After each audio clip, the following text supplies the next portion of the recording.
ಮಧ್ಯಪ್ರಾಚ್ಯದಲ್ಲಿ ಮುಗಿಯದ ಯುದ್ಧ ಸಂಘರ್ಷ. ಟ್ರಂಪ್ ಬೆದರಿಕೆಗೆ ಪತ್ತರಗುಟ್ಟಿದ ಕಚ್ಚಾ ತೈಲದ ಮಾರುಕಟ್ಟೆ. ಟ್ರಂಪ್ ಭೀಕರ ದಾಳಿ ಬೆದರಿಕೆ ಬೆನ್ನಲ್ಲೇ ತೈಲ ಬೆಲೆ ಏರಿಕೆ. ಟ್ರಂಪ್ ಬೆದರಿಕೆ ಪತ್ತರಗುಟ್ಟಿದ ಕಚ್ಚಾ ತೈಲ ಮಾರುಕಟ್ಟೆ. ಟ್ರಂಪ್ ಭೀಕರ ದಾಳಿ ಬೆದರಿಕೆಗೆ ಬೆನ್ನಲ್ಲೇ ತೈಲ ಬೆಲೆ ಏರಿಕೆ. $113 ಪ್ರತಿ ಬ್ಯಾರೆಲ್ ತಲುಪಿದ ಯುಎಸ್ ಕಚ್ಚಾ ತೈಲ $115 ಪ್ರತಿ ಬ್ಯಾರೆಲ್ಗೆ. ಬ್ರೆಂಟ್ ಕಚ್ಚಾ ತೈಲ ಶೇಕಡ 1.4ರಷ್ಟು. ಇರಾನಿ ಇಂಧನ ಸ್ಥಾವರದ ಮೇಲೆ ದಾಳಿ ಎಚ್ಚರಿಕೆ ನೀಡಿದ ಟ್ರಂಪ್. ಹಾರ್ಮುಜ್ ಜಲಸಂಧಿ ತೆರೆಯಲು ಡೆಡ್ಲೈನ್ ನೀಡಿದ ಟ್ರಂಪ್.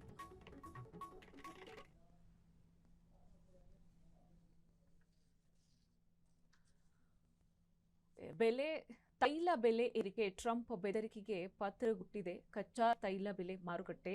ಟ್ರಂಪ್ ಭೀಕರ ದಾಳಿ ಬೆದರಿಕೆಯ ಬೆನ್ನಲ್ಲೇ ತೈಲ ಬೆಲೆ ಏರಿಕೆ ಹೆಚ್ಚಾಗಿದೆ. $113 ಪ್ರತಿ ಬ್ಯಾರೆಲ್ ತಲುಪಿದ ಬ್ರೆಂಟ್ ಕಚ್ಚಾ ತೈಲ. ಯುಎಸ್ ಕಚ್ಚಾ ತೈಲ $115 ಪ್ರತಿ ಬ್ಯಾರೆಲ್ಗೆ ಏರಿಕೆಯಾಗಿರುವಂತದ್ದು. ಬ್ರೆಂಟ್ ಕಚ್ಚಾ ತೈಲ ಶೇಕಡ 1.4ರಷ್ಟು. ಇರಾನಿ ಇಂಧನ ಸ್ಥಾವರದ ಮೇಲೆ ದಾಳಿ ಎಚ್ಚರಿಕೆ ನೀಡಿದ್ದಾರೆ ಟ್ರಂಪ್. ಹಾರ್ಮುಜ್ ಜಲಸಂಧಿ ತೆರೆಯಲು ಡೆಡ್ಲೈನ್ ಅನ್ನ ಕೂಡ ನೀಡಿದ್ದಾರೆ ಟ್ರಂಪ್ ಎಚ್ಚರಿಕೆಯ ಬೆನ್ನಲ್ಲೇ ಏರುಗತಿಯಲ್ಲಿ ಕಚ್ಚಾ ತೈಲದ ಬೆಲೆ ಏರಿಕೆಯಾಗಿದೆ. ಮಧ್ಯಪ್ರಾಚ್ಯದಲ್ಲಿ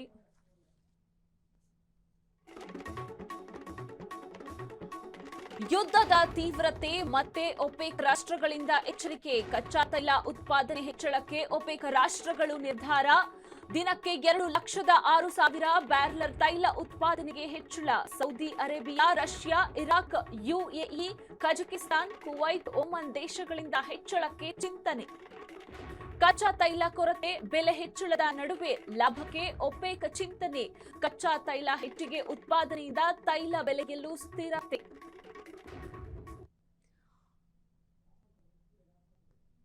ಕಚ್ಚಾ ತೈಲ ಉತ್ಪಾದನೆ ಹೆಚ್ಚಳಕ್ಕೆ ಒಪೆಕ್ ರಾಷ್ಟ್ರಗಳು ನಿರ್ಧಾರ ಮಾಡಿದ್ದಾರೆ. ದಿನಕ್ಕೆ 2,06,000 ಬ್ಯಾರೆಲ್ ತೈಲ ಉತ್ಪಾದನೆ ಹಾಗೂ Saudi Arabia, Russia, Iraq, UAE, Kazakhstan, Kuwait, Oman ದೇಶಗಳಿಂದ ಹೆಚ್ಚಳಕ್ಕೆ ಚಿಂತನೆಯನ್ನ ಮಾಡಲಾಗಿದೆ.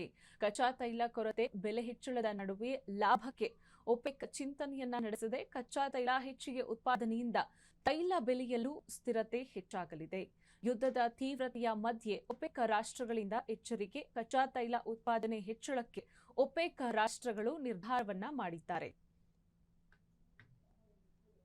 Saudi Arabia, Russia, Iraq, UAE, Kazakhstan, Kuwait, Oman ದೇಶಗಳಿಂದ ಹೆಚ್ಚಳಕ್ಕೆ ಚಿಂತನೆಯನ್ನ ನಡೆಸಲಾಗಿದೆ. ಕಚ್ಚಾ ತೈಲ ಕೊರತೆ, ಬೆಲೆ ಹೆಚ್ಚಳದ ನಡುವೆ ಲಾಭಕ್ಕೆ ಒಪೆಕ್ ಚಿಂತನೆಯನ್ನ ನಡೆಸಲಾಗಿದೆ. ಕಚ್ಚಾ ತೈಲ ಹೆಚ್ಚಿಗೆ ಉತ್ಪಾದನೆಯಿಂದ ಈ ಒಂದು ಅಪ್ಡೇಟ್ಸ್ ಆಗ್ತಾ ಇದೆ. ಯುದ್ಧದ ತೀವ್ರತೆಯ ಮಧ್ಯೆ ಒಪೆಕ್ ರಾಷ್ಟ್ರಗಳು ಈ ನಿರ್ಧಾರಕ್ಕೆ ಬಂದಿದೆ. ದಿನಕ್ಕೆ 2,06,000 ಬ್ಯಾರೆಲ್ ತೈಲ ಉತ್ಪಾದನೆ ಹೆಚ್ಚಳಕ್ಕೆ ಚಿಂತನೆಯನ್ನ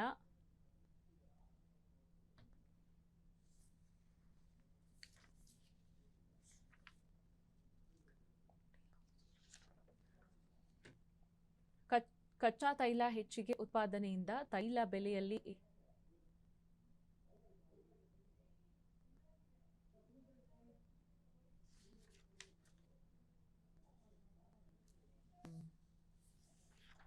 ಕಚ್ಚಾ ತೈಲದ ಬೆಲೆ ಏರಿಕೆ ಆಗ್ತಾ ಇದೆ.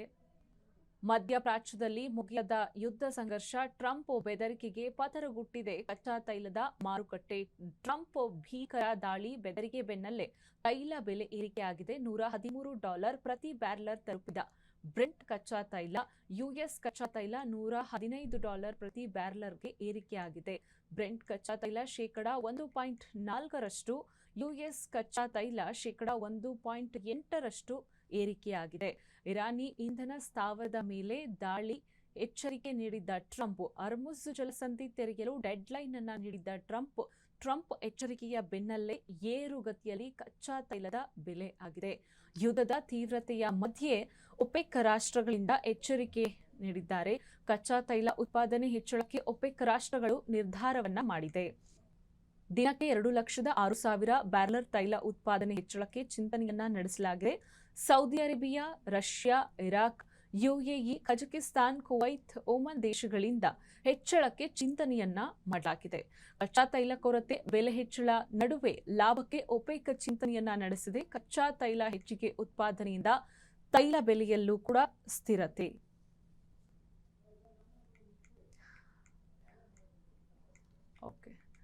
ಕಚ್ಚಾ ತೈಲ ಏರಿಕೆಯಾಗಿದೆ, ಉತ್ಪಾದನೆಯಲ್ಲಿ ಬೆಲೆಯಲ್ಲೂ ಕೂಡ ಸ್ಥಿರತೆಯನ್ನ ಕಾಣ್ತಾ ಇದೆ.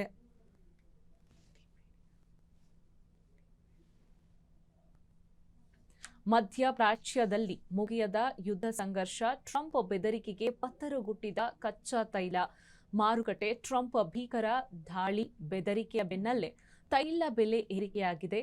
$113 ಪ್ರತಿ ಬ್ಯಾರೆಲ್ಗೆ ತಲುಪಿದೆ. ಬ್ರೆಂಟ್ ಕಚ್ಚಾ ತೈಲ, ಯುಎಸ್ ಕಚ್ಚಾ ತೈಲ $115 ಪ್ರತಿ ಬ್ಯಾರೆಲ್ಗೆ ಏರಿಕೆಯಾಗುವುದನ್ನು ನಾವು ನೋಡ್ತಾ ಇದ್ದೇವೆ. ಬ್ರೆಂಟ್ ಕಚ್ಚಾ ತೈಲ ಶೇಕಡ 1.4ರಷ್ಟು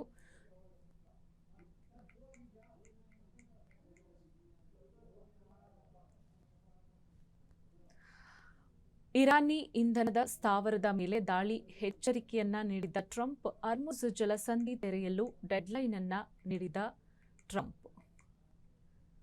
ಟ್ರಂಪ್ ಎಚ್ಚರಿಕೆಯ ಬೆನ್ನಲ್ಲೇ ಏರುಗತಿಯಲ್ಲಿ ಕಚ್ಚಾ ತೈಲದ ಬೆಲೆ ಆಗಿದೆ. ಯುದ್ಧದ ತೀವ್ರತೆಯ ಮಧ್ಯೆ ಒಪೆಕ್ ರಾಷ್ಟ್ರಗಳಿಂದ ಎಚ್ಚರಿಕೆ ನಡೆ. ಕಚ್ಚಾ ತೈಲ ಉತ್ಪಾದನೆ ಹೆಚ್ಚಳಕ್ಕೆ ಒಪೆಕ್ ರಾಷ್ಟ್ರಗಳು ನಿರ್ಧಾರವನ್ನ ಮಾಡಿದ್ದಾರೆ. ದಿನಕ್ಕೆ 2,06,000 ಬ್ಯಾರೆಲ್ ತೈಲ ಉತ್ಪಾದನೆ ಹೆಚ್ಚಳಕ್ಕೆ ಚಿಂತನೆಯನ್ನ ನಡೆಸಲಾಗಿದೆ. Saudi Arabia, Russia, Iraq, UAE, Kazakhstan, Kuwait, Oman ದೇಶಗಳಿಂದ ಹೆಚ್ಚಳಕ್ಕೆ ಚಿಂತನೆಯನ್ನ ನಡೆಸಲಾಗಿದೆ.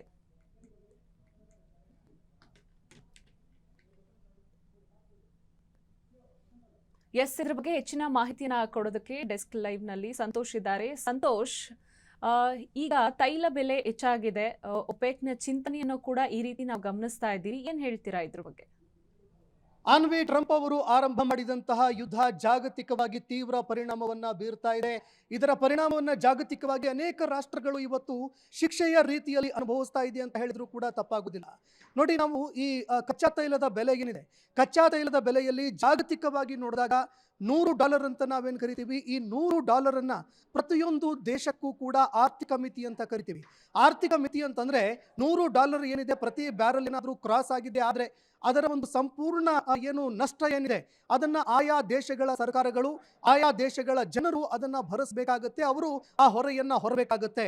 ಇವತ್ತು ಡೊನಾಲ್ಡ್ ಟ್ರಂಪ್ ಅವರು ಆರಂಭ ಮಾಡಿರುವಂತಹ ಏನು ಯುದ್ಧ ಇದೆ, ಇಸ್ರೇಲ್ ಎರಡೂ ಸೇರ್ಕೊಂಡು ಏನು ಯುದ್ಧ ಆರಂಭ ಮಾಡಿದ್ದಾವೆ, ಈ ಯುದ್ಧದ ಪರಿಸ್ಥಿತಿ ಏನಿದೆ ಇದು ಪ್ರತಿಯೊಂದು ದೇಶಗಳ ಮೇಲೂ ಕೂಡ ತೀವ್ರವಾಗಿ ಪರಿಣಾಮವನ್ನ ಬೀರ್ತಾ ಇದೆ. ಪ್ರಮುಖವಾಗಿ ಆರ್ಥಿಕವಾಗಿ ಸಮಸ್ಯೆಯನ್ನ ಎದುರಿಸ್ತಾ ಇದ್ದಾವೆ ದೇಶಗಳು. ಜೊತೆಗೆ ಪ್ರತಿಯೊಂದು ದೇಶಗಳಲ್ಲಿ ಇರುವಂತಹ ಆರ್ಥಿಕ ಚಟುವಟಿಕೆಗಳು ಅಂದ್ರೆ ಈ ಪೆಟ್ರೋಲ್, ಡೀಸೆಲ್ ಜೊತೆಗೆ ಗ್ಯಾಸ್ ಏನಿದೆ, ಇದನ್ನೇ ಅವಲಂಬಿತವಾಗಿರುವಂತಹ ಉದ್ಯಮ ವಲಯ ಏನಿದೆ ಅದಕ್ಕೆ ತೀವ್ರವಾಗಿ ಹೊಡೆತ ಬೀಳ್ತಾ ಇದೆ ಅಂತ ಹೇಳಿದ್ರು ಕೂಡ ತಪ್ಪಾಗೋದಿಲ್ಲ. ಆರ್ಥಿಕ ಚಟುವಟಿಕೆ ಯಾವ ರೀತಿಯಾಗಿ ಕೋವಿಡ್ನ ಒಂದು ಸಂದರ್ಭದಲ್ಲಿ ನಾವು ಸಮಸ್ಯೆಯನ್ನು ಎದುರಿಸ್ತಾ ಇದ್ದೀವಿ, ಅಂತಹ ಸಮಸ್ಯೆಯನ್ನು ಎದುರಿಸ್ತಾ ಇದ್ದೀವಿ.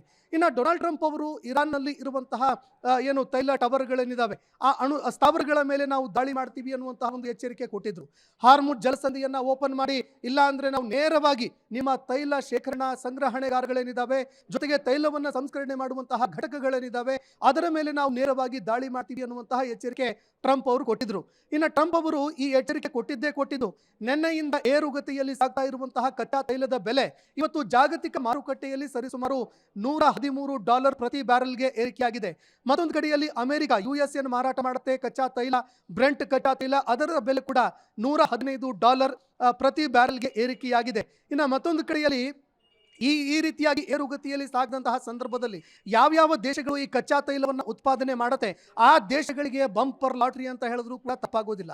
ಮತ್ತೊಂದು ಕಡೆಯಲ್ಲಿ ಈ ಕಚ್ಚಾ ತೈಲದ ಮೇಲೆ ಅವಲಂಬನೆಯಾಗಿರುವಂತಹ ರಾಷ್ಟ್ರಗಳು ಯಾವ ರಾಷ್ಟ್ರಗಳಿದ್ದಾವೆ ಆ ದೇಶಗಳಿಗೆ ಇದು ತೀವ್ರವಾಗಿ ಆರ್ಥಿಕ ಹೊಡೆತವನ್ನು ಕೊಡುತ್ತೆ. ಹೀಗಾಗಿ ಈಗ ಈ ಒಂದು ವಿಚಾರಕ್ಕೆ ಸಂಬಂಧಪಟ್ಟಂತೆ ಒಪೆಕ್ ರಾಷ್ಟ್ರಗಳಿಗೆ ಭಾರತ ಸೇರಿ ಅಮೆರಿಕ ಇನ್ನಿತರ ರಾಷ್ಟ್ರಗಳೆಲ್ಲವೂ ಕೂಡ ಮನವಿ ಮಾಡಿಕೊಂಡಿತ್ತು, ಆದಷ್ಟು ಬೇಗ ನೀವು ಈ ಬೆಲೆ ಏರಿಕೆ ಏನಾಗ್ತಾ ಇದೆ ಅಂದ್ರೆ ಕಚ್ಚಾ ತೈಲದ ರೇಟ್ ಏರಿಕೆ ಆಗ್ತಾ ಆಗ್ತಾ ಇದೆ. ಇದನ್ನ ನಾವು ತಡೆಯೋದಕ್ಕಾಗಲ್ಲ. ಇದನ್ನ ತಡಿಬೇಕು ಅಂತಂದ್ರೆ ಮಾರುಕಟ್ಟೆಯಲ್ಲಿ ಅತಿ ಹೆಚ್ಚು ಕಚ್ಚಾ ತೈಲ ಬರಬೇಕು. ಈ ಕಾರಣಕ್ಕಾಗಿ ಒಪೆಕ್ ರಾಷ್ಟ್ರಗಳಿಗೆ ಮನವಿ ಮಾಡಿಕೊಂಡಿತ್ತು. ಹೀಗಾಗಿ ಅನೇಕ ರಾಷ್ಟ್ರಗಳು ಮನವಿ ಮಾಡಿಕೊಂಡಿದ್ದಕ್ಕೆ ಒಪೆಕ್ ರಾಷ್ಟ್ರಗಳು ಈಗ 2,06,000 ಬ್ಯಾರೆಲ್ಗಳು ಕಚ್ಚಾ ತೈಲ ಪ್ರತಿದಿನ ಉತ್ಪಾದನೆ ಮಾಡೋದಕ್ಕೆ ಅಂತ ನಿರ್ಧಾರ ಮಾಡಿದ್ದಾರೆ. ಹೀಗಾದಾಗ ಏನಾಗುತ್ತೆ ಅಂತಂದ್ರೆ ಅತಿ ಹೆಚ್ಚು ಕಚ್ಚಾ ತೈಲ ಮಾರುಕಟ್ಟೆಗೆ ಬಂದಂತಹ ಸಂದರ್ಭದಲ್ಲಿ ಕಚ್ಚಾ ತೈಲದ ಬೆಲೆ ಏನಿದೆ ಅದು ಕಡಿಮೆ ಆಗುತ್ತೆ ಅನ್ನುವಂತಹ ಮಾತುಗಳು ಕೇಳಿ ಬರ್ತಾ ಇದೆ. ಹೀಗಾಗಿ ಒಪೆಕ್ ರಾಷ್ಟ್ರಗಳು ಸೌದಿ ಅರೇಬಿಯಾ, ರಷ್ಯಾ ಸೇರಿದಂತೆ ಇನ್ನಿತರ ರಾಷ್ಟ್ರಗಳೆಲ್ಲವೂ ಕೂಡ ಈಗ ಕಚ್ಚಾ ತೈಲದ ಒಂದು ಉತ್ಪಾದನೆಯನ್ನು ಹೆಚ್ಚಳ ಮಾಡೋದಕ್ಕೇನೋ ನಿರ್ಧಾರ ಮಾಡಿದಾವೆ. ಆದ್ರೆ ಇಲ್ಲಿ ಎದುರಾಗಿರುವಂತಹ ಸಮಸ್ಯೆ ಏನು? ಆ ಕಚ್ಚಾ ತೈಲವನ್ನ ಸಾಗಾಟ ಮಾಡುವಂಥದ್ದು ತೀವ್ರತರವಾಗಿ ಸಮಸ್ಯೆಯಾಗಿ ಕಾಡ್ತಾ ಇದೆ. ಹಾಗಾದ್ರೆ ಈ ಕಚ್ಚಾ ತೈಲವನ್ನ ಸಾಗಾಟ ಮಾಡೋದಕ್ಕೆ ಸಮಸ್ಯೆ ಉಂಟಾಗಿರುವಂಥದ್ದು ಹಾರ್ಮುಜ್ ಜಲಸಂಧಿಯಲ್ಲಿ ಎದುರಾಗಿರುವಂತಹ ಸಮಸ್ಯೆಯಿಂದನೇ ಅಲ್ಲಿಂದ ಕಚ್ಚಾ ತೈಲ ಆಗಿರಬಹುದು ಅಥವಾ ಗ್ಯಾಸ್ ಆಗಿರಬಹುದು ಅದನ್ನ ಸಾಗಾಟ ಮಾಡೋದಕ್ಕಾಗ್ತಾ ಇಲ್ಲ. ಅಂದ್ರೆ ನಾನು ಹೇಳ್ತಾ ಇರೋದು ಏನಂತಂದ್ರೆ, ಒಂದು ವೇಳೆ ಕಚ್ಚಾ ತೈಲದ ಉತ್ಪಾದನೆ ಜಾಸ್ತಿ ಆಗಿದ್ರೂ ಕೂಡ ಅದನ್ನ ಸಾಗಾಟ ಮಾಡೋದು ಎಲ್ಲಿಂದ?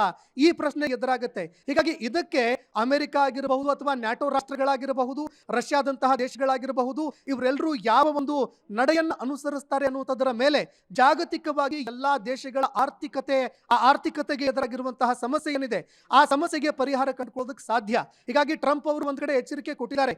ಆದ್ರೆ ಮತ್ತೊಂದು ಕಡೆ ಇಲ್ಲಿ ನಮಗೆ ತುಂಬಾ ಆಶ್ಚರ್ಯವಾಗಿ ಕಂಡು ಬರ್ತಾ ಇರೋದು ಏನಂತಂದ್ರೆ, ಟ್ರಂಪ್ ಅವರು ಗಡುವು ಕೊಡ್ತಾ ಇರೋದು ಇದೇ ಮೊದಲೇನಲ್ಲ. ಈ ಹಿಂದಿನಿಂದಲೂ ಕೂಡ ನಿರಂತರವಾಗಿ ಗಡುವುಗಳನ್ನು ಕೊಡ್ತಾನೆ ಬರ್ತಾ ಇದ್ದಾರೆ. ಆದ್ರೆ ಟ್ರಂಪ್ ಅವರು ಒಂದು ಭಯಾನಕ ದಾಳಿ ಮಾಡೋದಕ್ಕೆ ಏನಾದ್ರೂ ಆ ತಯಾರಿಯನ್ನ ಮಾಡ್ಕೊಳ್ತಾ ಇದ್ದಾರಾ ಅನ್ನೋ ಪ್ರಶ್ನೆ ಕೂಡ ಇಲ್ಲಿ ಎದುರಾಗ್ತಾ ಇರುವಂತದ್ದು. ಹೀಗಾಗಿ ಎಲ್ಲರೂ ಕೂಡ ಹೇಳ್ತಾ ಇರುವಂತದ್ದು ಆ ರೀತಿ ಆಗದೇ ಇರಲಿ. ಒಂದು ವೇಳೆ ಇರಾನ್ ಮೇಲೆ ಭಯಾನಕ ದಾಳಿ ಆಗಿದೆಯಾ ಆದ್ರೆ ಅಥವಾ ಅಲ್ಲಿನ ತೈಲ ಘಟಕಗಳೇನಿದಾವೆ ಅದರ ಮೇಲೆ ದಾಳಿ ಆಗಿದೆಯಾ ಆದ್ರೆ ಆಗ ಏನಾಗುತ್ತೆ ಅಂತಂದ್ರೆ ಸರಿಸುಮಾರು 20% ಜಾಗತಿಕವಾಗಿ ಇಲ್ಲಿಂದ ಕಚ್ಚಾ ತೈಲ, ಮತ್ತೊಂದು ಕಡೆಯಲ್ಲಿ ಗ್ಯಾಸ್ ಸಪ್ಲೈ ಆಗುತ್ತೆ, LPG.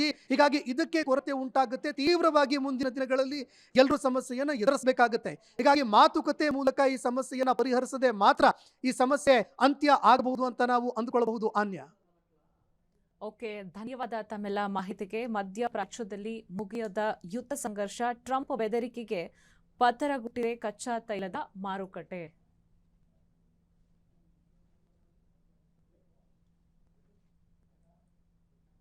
ಫ್ರೀಡಂ ನ್ಯೂಸ್ನಲ್ಲಿ ಕ್ಷಣ ಕ್ಷಣದ ಸುದ್ದಿಗಳಿಗಾಗಿ ಫ್ರೀಡಂ ಟಿವಿ ಸಬ್ಸ್ಕ್ರೈಬ್ ಮಾಡಿ, ಲೈಕ್ ಮಾಡಿ ಹಾಗೂ ಫಾಲೋ ಮಾಡಿ.